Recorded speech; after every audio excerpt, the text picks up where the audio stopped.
அட மச்சான், இன்னைக்கு தான்டா சென்னையிலேருந்து ஈரோடு வந்த பர்வீன் டிராவல்ஸ்ல அப்படியே கரெக்டான டைமுக்கு கோயம்பேட்டில் இருக்கிற பர்வீன் ஆஃபீஸ் வந்துட்டேன்டா. அப்பதான் பார்சல்ல ஏத்திட்டு இருந்தாங்க.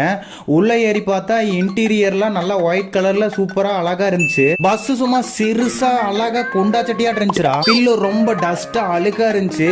பெட்ஷீட்டும் அதே மாதிரிதான். ஏசிக்கெல்லாம் எந்த குறையுமே இல்லடா, சும்மா சூப்பரா வந்துச்சு. அதுல குறையே சொல்ல முடியாது.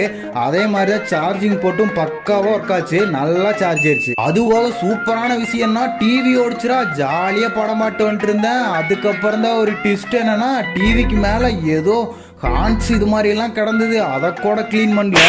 அதுக்கப்புறம் சைடு விண்டோலையும் இருந்தது. என்ன சொல்றேன்னு எனக்கு தெரியலடா. இதை இன்ஃபார்ம் பண்ண அந்த பட்டனை டச் மட்டும்தான் பண்ணேன். யாரும் வரல. அப்புறம் எல்லா பஸ்ஸும் மாதிரி இந்த பஸ்லயும் லைட்டும் ஒர்க் ஆகலடா. ஃபைனலாக ஃபீட்பேக் கொடுக்குறக்கு ஒரு QR கோடு வச்சுருந்தாங்க. எப்படியோ நெகட்டிவ் ரிவ்யூ தானே அப்படின்னு நினச்சிட்டு இருக்கும்போது எப்படியோ அடிச்சு பிடிச்சி 1 hour லேட்டாக லட்சுமி நகர் பைபாஸ் கொண்டாந்து விட்டாங்க.